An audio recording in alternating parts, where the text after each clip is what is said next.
I knew it was her. But being her sister, you loved her unconditionally? Yeah. July 12, 2007. That's not a day Amanda Roth can easily forget.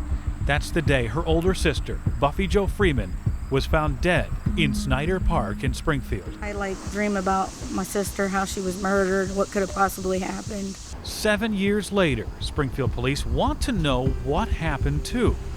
Here's what they do know. Freeman works as a prostitute, and she's last seen alive on the streets of Springfield getting into a car on July 11th. The next day, while on routine patrol in Snyder Park, an officer runs over her body. The coroner's report reveals Freeman died of blunt force trauma before being hit by the police cruiser. Always thought that something would happen, and it did. Detectives would soon realize a disturbing 2-year trend, grabbing headlines, starting with Shakira Walker a year before, almost to the day. She's found beaten and near death in Davie Moore Park. She never regains consciousness and dies 10 months later. It happened again in April 2008. Kids find the body of Angela Kilgore behind a home on Grant Street. Then in June, Angela Hannaway is discovered in the Mad River. She too suffers a violent death. 4 young women, all known prostitutes, all murdered. But the question is, are there any more? Well, we did some digging and were surprised by what we found. Take a look at this.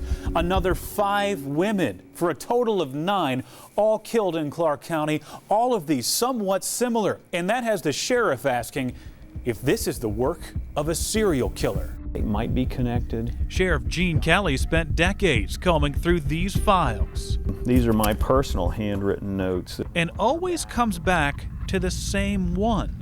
It was Memorial Day weekend of 1997. It rained and rained and rained, and it came down in buckets. Mary Van Coolen, a 26-year-old prostitute found along the railroad tracks on East Possum Road.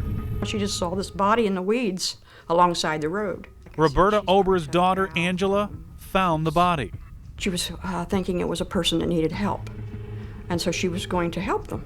And of course, the first thing she felt like she should roll this person over so they could breathe better, but when she touched the person, she realized they were dead. These are crime scene photos from that rainy day. Mary Van Coolen beaten, strangled, and left for dead. You see the railroad tracks ahead. Sheriff Kelly still drives by these tracks and wonders what secrets they hold. Angry that a young woman died here on the side of the road. He discarded her as if she were just a used piece of garbage. He believes this homicide could possibly be connected to the 4 that happened nearly a decade later in Springfield. And if it's the work of a serial killer, he could have started killing in 1981. On August 21st, Robin Hartman was found dead. A month later, Mary Harris. Then a mysterious 15-year gap, possibly before striking again in 1996. That's when Angela Hall, just 26 years old, turned up dead. A short time after that, in August, Thelma Gabbert would die. Then in 97, Mary Van Coolen would be next. 9 similar murders, 9 similar crime scenes. You have to think that they might be connected. But what could explain those long gaps between murders?